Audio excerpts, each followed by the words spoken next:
Welcome to Tea Time with Shayleigh and Amber, the podcast where we talk about all the shit that your horse wants you to know and what you can do about it. Amber is a horse trainer and a personal results coach, certified in Theta and Semitic breathwork. Shayleigh is an animal communicator who also teaches communication. Both knowledge seekers with the intention of sharing that knowledge and hoping that we can encourage the listeners to do the same.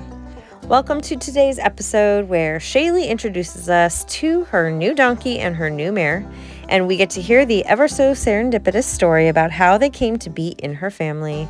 We chat about good old foreboding joy again, and a little bit of comparison, a little bit of the fear of overshadowing others while simultaneously trying to celebrate where we're at and really embodying the power that we have, and a whole lot of other stuff, as always. So I hope you guys enjoy. Hello, everyone. Welcome back to the podcast. If you missed last week's episode, we released our guest podcast with Celeste Lazaris, and it was a super thought-provoking conversation, really good stuff. So if that sounds good to you, head over there and listen to it. We have a lot to talk about today, but I do want to start out with telling you guys that my horse search journey is over. And you might know that because if you follow me on social media, but if you don't, here's what happened. Here's how it ended. So firstly, I committed to this little filly that I saw right away on Facebook. Like I saw her picture, loved her. She was in a blue halter, which was like a symbol for me. Bought her off of a picture, didn't even wait to see the video, and just like full send, full committed for whatever reason. And then the next day, you guys, a fucking donkey showed up on my property. And I'm not talking about a scraggly, no offense to the scraggly ones, but not talking about a scraggly, like not put together donkey. This is like a beautiful, show worthy, like top of the line donkey. You know how there's like some horses that like people will be like, what is that horse?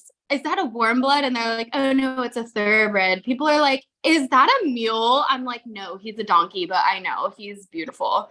So anyway, long story short, I kept him. We found out where he lived, which was like a couple farms over, and he was an Amish donkey, and his friend died that he had been with for however long, and they weren't going to get him a new one, and they were taking him to sell him the very next day, and he jumped the paddock and came to my house, and I told my husband that, well, for one, let me just say that Amber was like really telling me that I had to keep him. Like she was like, if you don't keep this donkey... So like, she was. I would be so heartbroken if he made his way all the way to you and then you were like, peace. Poor guy. Well, and I immediately wanted him. Like as soon as I saw him, he was like so feral, like wouldn't let me catch him or anything. And then before I knew it, I was like haltering him, and I brought him into the barn. He was like terrified. I'd never been into a barn before. Had him like freaking clicker trained in like 20 minutes. I was like, oh my God, I love him. And so I told my husband that I would ask the people where he was going in a very polite way. And if I didn't like where it was going to be, I would like be like, hey, can I take him from you? And so they came with their trailer. And immediately when I saw the trailer, I was like, no, no, no. And they like backed it up to the fence, and they got out and they were like, so sorry, the donkey came. And I was like, I love him. Can I keep him? And they were like, oh yeah, that'll save us like that'll save us a lot of issues. Like he was not going to get on the trailer easily. And if you like him, like you go ahead and keep him. And he called the woman. There was like a woman who was potentially going to take him or something. And he called her like right then and there and was like, yep, he's yours. And when the people, and I was like, okay, don't be offended by this, but I already wrote up a bill of sale. Like, can you just sign the bill of sale? And I was going to offer him $1, like, let me buy him for $1 so that I can have like a bill of sale. And he's like, keep your money. I'll sign the bill of sale, like whatever, like just wanted to get rid of him. And when they left, my husband literally looked at me and was like, I don't think I heard you ask a single question about where he was going before you said you wanted to keep him.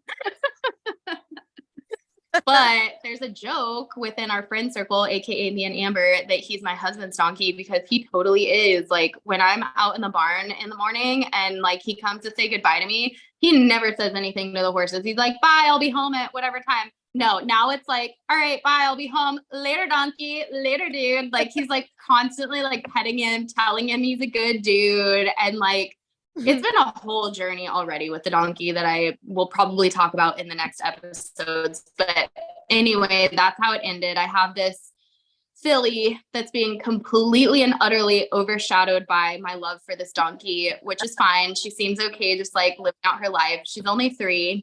So my plan is to just like let her live her life for however long she wants. And I'll just continue being obsessed with the donkey. So that's how it ended.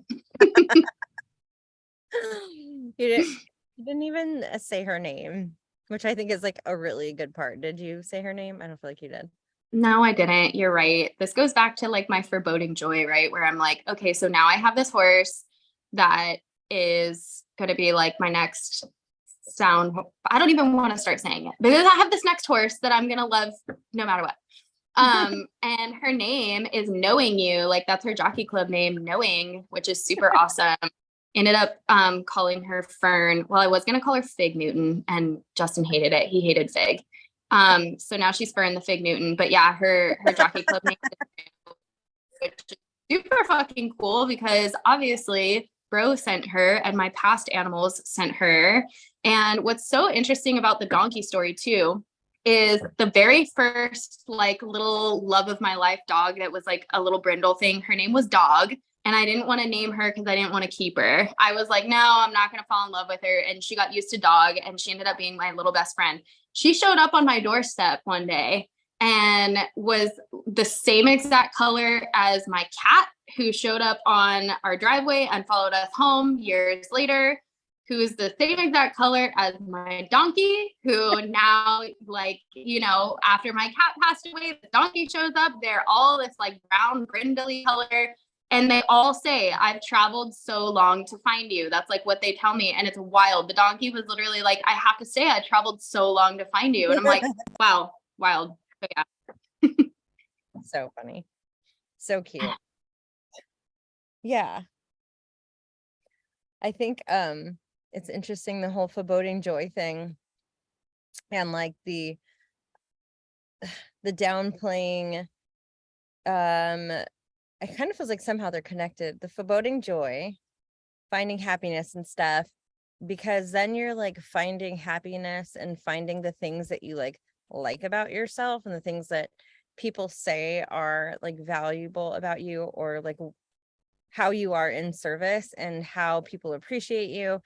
And I think about this because when I was at the clinic, actually before the clinic, I had a theta session last week with Rochelle, who we're going to have come on as a guest this month in the membership.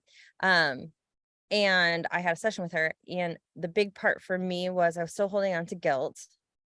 And then also there was something around fully embodying my whatever I have, right? Like in my head, I was like, I don't know, like, you're so good at the medical intuitive stuff. It's like so fast and easy. And like Shayleigh's so good at the communication stuff. And I was like, and I just like haven't found my thing yet. And she's like, you have found your thing.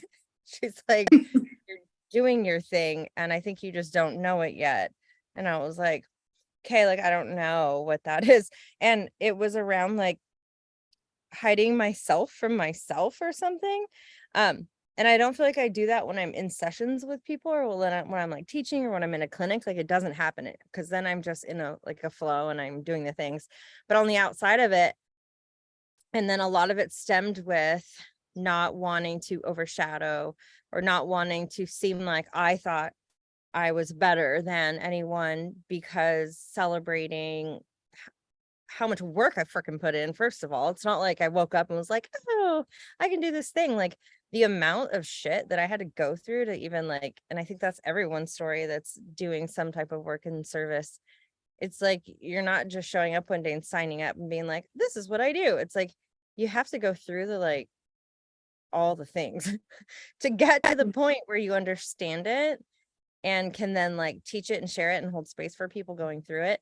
And I think a big thing that was coming up in our vision quests, or 21 vision quests that we're doing in the membership, is that's what a lot of people are saying, especially today, around there's things I appreciate about myself, but I don't want to come off as like I'm egotistical or better than myself, and the importance of having people around you that will celebrate with you and like remind you instead of being threatened by it is like, I think the most important thing when you're going through these phases.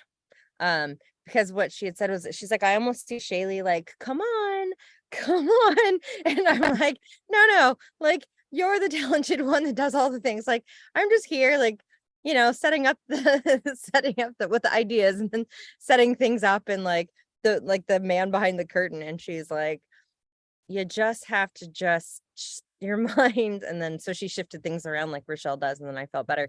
But I thought it was funny this morning in that post that you had shared about the drawing, which I still have not done in the vision quest, was the first thing that you did was compare your meditation to mine, right? And I was like, there it is. Yeah. We're all freaking doing it. Like we all need to stop. But the virtues, which is the other thing that we had done in the vision quest, sorry, I'm so obsessed with vision quest, is being able to go, wait a minute, what is that though? And it's like celebrating the fact that we're like empathetic and we don't want to hurt anyone, and that we're compassionate, empathetic, but also humble, because being able to stand in your power and hold space for people and simultaneously be humble, I think is something that we need to identify as what I think people should sort of strive for, but that's like exactly where you actually want to be.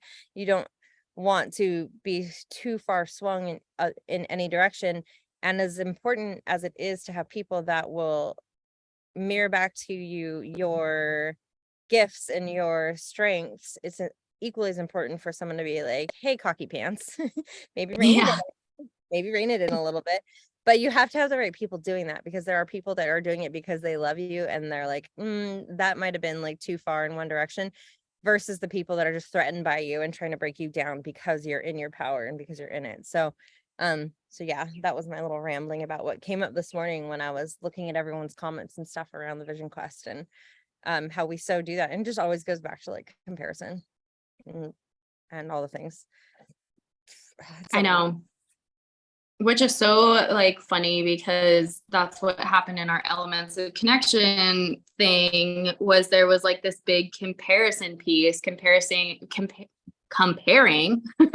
our experience with other people's experiences, or like what we used to be able to do versus what we can do now in our bodies or whatever. And actually in one of my sessions with Rochelle, that was exactly, we worked on like humility. Like one of my virtues was like humility and humble, because I have this fear of like, like being egotistical. And what I said as part of like our drawing exercise this morning is I was like, I didn't want to post this because like I spent a lot of time doing it. I was like, I'm going to draw a stick figure. And then I actually like really enjoyed drawing it. So I like shaded it in and like did all this stuff. And I was like, oh God, I'm like worried that if I post it, like, I don't know, like I have like underlying, like if I truly shine bright or try really hard at something or succeed at something, it will dim someone else's light. Like I don't want to overshadow anybody. And if you guys listened to our conversation that we had with Denise, that was one of my questions too. I was like,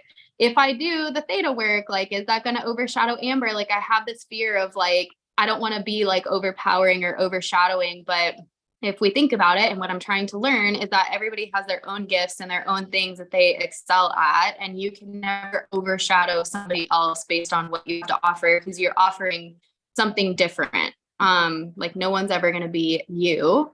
And it's just kind of funny to me that you feel like you haven't found your thing, because we do like Amber does these meditations, and she will literally, like the other day we were on our group call, and like 2 minutes before we got on the call, I was like, look, I'm frazzled. I'm going to need you to guide us through a meditation. I need an experience right now. And she literally just like pulled this, she was like frantically searching for the music, finally found this song that worked and pulled like this whole experience out of her ass and like through this like perfect, beautiful thing. I was so peaceful afterwards. I was like, that is so amazing. And then she had this other meditation where she like walks you into your future self. And it was like so I literally bawled my eyes out, and like everyone on our 21-day vision quest like bawled their eyes out. She has this like gift, and I joke around saying that I'm like the wish version or like the discount version of Amber's meditations, because like I'm like, hello, close your eyes, take a deep breath. You're welcome. That's it. I'm like, I don't know where to go from here. So you definitely have your thing. I think it's just so like it's so natural to you to do it that it doesn't feel like your thing. And that's kind of what kind of stood in my way of myself in communication too, is that I was never really truly proud of what I did. And I think part of it was because it was kind of natural to me. So I was like, well, this can't be it. Like I should have to work harder for this. I should have to like do something different in order to no, the thunder is here. So what I was trying to say is that I never fully like accepted or embodied, appreciated, valued my gifts because I felt like it should be something that I just felt like I was always in the developing stage where like, oh yeah, well, once I get better at this, then I'll truly appreciate what I have. And maybe if I practice more, then I'll truly appreciate this. So I think we all kind of go through that when we have something that we offer. Like a friend of mine is really struggling in her job right now. And she's like, if I just get this sale, then I'll be proud of myself. Or if I just do like meet this quota or whatever, we all have that thing that we're like striving for. It feels like some version of perfectionism. And it's like, once it's perfect, then, I can do the thing. Well, why? And then you go deeper. Like, why is that a thing? Well, because there's usually a level of, well, if it's perfect, which is not a thing, if it's perfect, then I can't be judged, or you know what I mean? It's less likely I'll be rejected for what I'm doing or saying or whatever, whether that's from this lifetime or old lifetimes. So it feels like it all kind of smashes together a little bit. Yeah, for sure. And just like feeling like we care, right? Like we want to do a good job. We really, really care about what we do. We want people to have like a good experience. And I think that comes or that kind of ties into like knowing, I was going to say knowing your worth. I don't know if that's the right word, but like knowing the value of what you have to offer and like the value of who you are. Because for the longest time, I was kind of like, I have to share my energy with anyone and everyone because I just feel like everyone should be entitled to it. Like I just didn't have boundaries. I didn't have a lot of value. And now I'm kind of like, it's not egotistical of me to protect my energy and to pick and choose. People do it all the time. Horses do it all the time. And I think it's kind of funny that we celebrate the little things, the little steps. We're really clear with boundaries with our horses, and then we like don't give that to ourselves. Yeah, and I think because in particular what we do is we're really in the work of empowering people. You know what I mean? So both of us are aligned in the way where we don't want people to think it's us doing it. You know what I mean? It's like with your communication courses and then like with the work that I do, it's like we want you to know that you can do all the things. So of course we get all the lessons so that we know how to help you because we've been in the shit too. So it was interesting. I was listening to one of my coaches and he was talking about how someone had signed up and they with this other guy who's like this big amazing guy, and he was in California for like 2 weeks, and the guy said, my son is addicted to sugar. He's diabetic now. It's like a whole thing. I need your help. And the guy said, okay, we'll come back in 2 weeks. And he was like, come back in 2 weeks. He's like, fine, whatever. It's like, I really want you to see my kid. He comes back in 2 weeks, and the guy says, stop eating sugar. And the dad is like, stop eating sugar? Like, that's your advice? Like, that's how you're going to help him heal from this? And he goes, yeah. And he's like, why did it take you 2 weeks to like come up with that? And he said, because I was eating sugar and I stopped for 2 weeks. And so Now, I can't tell someone to do something that I haven't done or haven't been through. And I was like, while I don't think that that's necessarily like the end all be all, the message behind it was interesting because when you do talk about, I feel like every time I've ever set up a course or was going to do a clinic and there was a specific intention, like I always got the lesson hardcore before it. And so now I Mhm. feel like I'm just prepared for that. And like, okay, like we're gonna, do this vision quest thing, and I know all this stuff's gonna come up, and even with the elements of connection that's coming up, and it's just always like you get those major lessons. And I think that's one of the agreements that our souls make before we come here to do work like this, where we're like, okay, we're signing up for this. So I'm not going to be a victim of any of it. I'm going to go, yeah, I chose this and there's something in it for me, and I just can't get too far off into the shit. I have to figure out what it is and then move forward and share it. You know what I mean? Yeah, I feel like I'm in the middle of like one of those deep lessons right now by getting Fern because I have always wanted geldings. I love my geldings. I've been like adverse to having a mare for whatever reason, never had one. Um, and it's so funny because I was telling Amber like right after I got her, I was like, I think there's some like feminine wound in me that needs to be healed because I'm so adverse to having this mare. And when I was like on my horse search, like all these mares popped up and I was like, oh my gosh, like they're all so nice, but no, they have a vagina. No. And I don't even know why, because it's not like I mean, I love my client mares. My sister-in-law has mares. Like you have a mare that's super cool. So I don't know what it was in me, but when I saw her, I was like, I have to have her. And I never even thought twice that she was a mare. I saw her name, I saw who she was, and I was just like, yep, bought her like literally 10 minutes later, like figured out where to spend the money and bought her. And I feel like there's like this like feminine, because I talk to so many of my clients about how their masculine is like overcrowding their feminine and how they're not letting their feminine shine. And I can sort of be that way, I think, by like me saying I'm non-emotional or whatever. But what really came up for me today was when we were talking about my skin again. And I know I've talked about this in past podcasts because I'm literally obsessed with like acne. And it's been this way for so long. And like if I get one little bump on my skin, I'm like, I'm hideous. I hate myself. It's so bad. And like it's like this hole I have to freaking crawl out of. And every person is like, you have such nice skin. I never see that on you. And it like angers me. I'm like, how do you not fucking see this? Like I get so angry. I'm like, what the fuck? And you're like, Validate you me. know, Look how troll like an ogre as I am. Tell me I'm damaged. it's like this I don't know what it is. It's so weird. But like today you were like, nah, I'm questioning if you even have it. And I was like, bitch, I have it. Okay. Like, don't even tell me. And you were like, I think this is like a body image thing that you have to get over. And immediately what I thought to with that for whatever reason is I get this mare and every single person that saw her bloodline was like, oh my gosh, you're going to end up breeding her later. She has like impeccable breeding. She's super nice. Everyone was like her confirmation. Like I got her because of her energy. And every single person that I sent her to was like, look at her body. Look at how beautiful she is. Like talking about like how she looks. Right. And I'm like, yeah, like that's cool.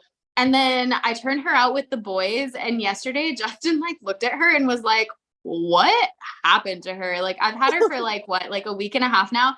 She's ribby because she's losing like she's 3 years old. So her body is still growing and changing, but she's losing all of her race muscle. She's in raging heat because I threw her out with like a newly gelded donkey. Well, he's on the other side of the fence, but like newly gelded donkey and freaking 3 boys. So 4 boys.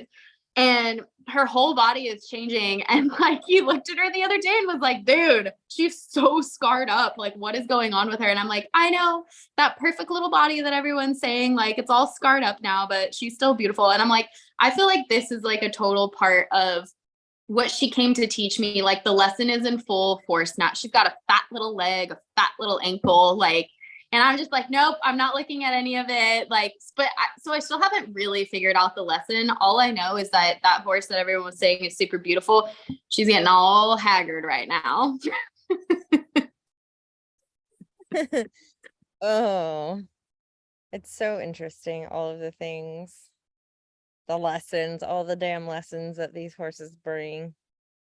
I feel like a lot of the people that I worked with last weekend, I was up at doing a clinic, and it was so much about just worthiness to request the things that you want or deserve. And it just tied into asking things of their horse, even, you know what I mean? And then a lot of it was it actually, when you tracked it back far enough, there were a couple body image things, like there was like a shrinking down and like so when I hand people, I do stuff in the round pen. I call them expression sessions because I don't want people to think that I'm like round penning horses to teach them something. It's literally so I can identify how the horse is feeling about stuff, how the human is feeling and stuff. And the first thing that I'll notice is how people take the whip, and I have them whip the ground. And some people would hold the string, you know what I mean? The long string, and they would whip with just it really close to their arms. Some people were just like, "Roar," like raging. Um, but it was so interesting because when I asked like the people that were holding the string, it was like, well, I don't want to take up too much space, I guess. Damn it. And like immediately, exactly, like all from just, holding the whip and me just like looking at the body language. But a lot of it was like, let me shrink down and ask the horse to move forward. And the horses are like so unbothered. They're like, nope. It's like they get sessions and they know exactly what they're supposed to be doing. And if we would trace it back, and a lot of it was because people always hated the pretty girl in school, or you know what I mean? Like it's almost like our culture, it's like you strive to be like the prettiest or the best, or like you're told that's what you're supposed to do. And then if you realize like maybe I'm not going to be hitting those metrics, then you go into, I'll just hide so at least I'm not being outwardly like rejected. It's so interesting. Because then most people are jealous or, around that person that they think has everything, you know, growing up. And so you don't really, it's such a conflicting thing. Like you don't want to be either one. So no wonder we're all like out of whack. Yeah, totally. And I guess it's that way with riding too. Like there's a certain way that you should do it, or like how you should sit, or like, I don't know, always striving to, especially with the competition world, like we're um always striving to get to a certain point or to be better. So yeah, that's super interesting. And it's so funny because I do find myself like, so not to go back to the mare, but also going back to her, that I see her like all messed up, right? Like, well, I shouldn't say messed up. She's not that bad, you guys. Okay. I'm not like throwing her to the wolves, and she's not like bleeding. She's just got little scuffs. She looks like a gray horse. You know how gray horses they just somehow attract things scraping their skin and they have little scars all over it. That's like how she looks right now.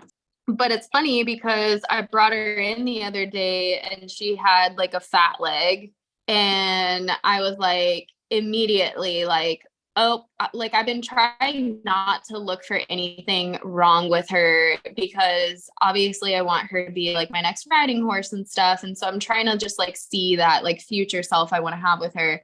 And when I saw the fat leg, immediately I was like, yep, this is what happens. You get too excited about a horse, and this is, you don't get attached, because whatever you get attached to or excited about goes away, and there's some sort of loss or some sort of heartbreak. And I immediately went to that and had to like slap myself and be like, horses get fat legs all the time, dude. Like you ran into the side of your table the other day and you have a fat leg right now. Like calm down. It's so funny how quickly like you can move into that space of whatever your momentum is like highest. And I had to like snap myself out of it and be like, you're giving her a year off anyway. Like, what are you even doing?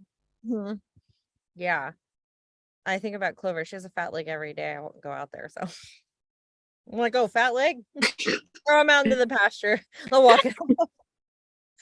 And she's not lame. But I don't want people to think that I'm just like chucking my lame horse out with her big swollen leg. She's not, just gets stocked up on that side. Mostly because she like rage kicks every morning at Flirt. But yeah. So, yeah, the horses and their dang lessons. I But, know. Wow. but I guess it's all good, right? You get faster at catching yourself, and then you can hold space for other people. It's fantastic. Yep. Like the ride. All right. Well, How does that feel? Pretty good. Thanks for listening, guys. I would invite you guys that are listening to this episode to maybe identify like a little belief system you have, or like a little pattern you have. And it usually starts with like, I am, like, oh my gosh, I am XYZ. And then kind of just look at it a little bit and identify, like, is that something that someone told you at some point? Is that something that you just made an assumption and adopted as like your identity because of an experience in your past? And just kind of look at it a little bit. We are, what day are we on? Day 6 in the 21-day vision quest? No, 5. 5. We did day 6 today. Day 5 in the vision quest. It's 21 days. We do it online. And we basically take you through this like roadmap of the mind, body, and soul. And the mind is a little thick. It's a little intense, but as we move through the body, learning to just, the first part is just like identifying these patterns and then being able to like understand them and then pull virtues from them, and then moving into the body and heightening your senses and tapping into your different ways that you can get information intuitively. And then we go into the spirit part, which I'm actually really excited about that part, because I feel like the little lesson or the little activities are going to have the ponies involved, and they're going to be like where all the magical things happen. Not that the magic isn't happening. I never imagined how engaged and how deep things would get so quickly in there. I think we have 28 people going through it. We just offered it to our members as a beta, and you guys, I was like, I texted Shayleigh, I was like, this is definitely a thing. Yeah. You know, like the first day I was teaching, and I didn't expect to have so many people like, oh my gosh, this day. And I like got done with my clinic. I worked from like, I think I started at 8 in the morning, and I got done at like 7 o'clock, and I like got home and like laid down on the bed, and I was like, opened up the email, and I was like, whoa, dude. Thank God Shayleigh was like around, because there is no way that I could have expected that or actually been able to get back to everybody if I was doing it by myself. So it's definitely a thing, and we're gonna release it to the public next month. So we'll stick a link for the waiting list if you guys are interested in that in the show notes. And then you guys will get notified when the enrollment opens, and you can come on this little journey with us, because promise, we'll have testimonials of the people that went through it, but it's fairly life-changing, and we haven't even really got into the stuff that I would consider fun. So I don't know. You're going to want to get on the wait list. It's quite the ride. And yeah, and if you guys just want to dip your toe in a little bit, you can join the membership, and I'll put the link in there for you for that too. So okay, thank you guys for hanging out with us. See ya.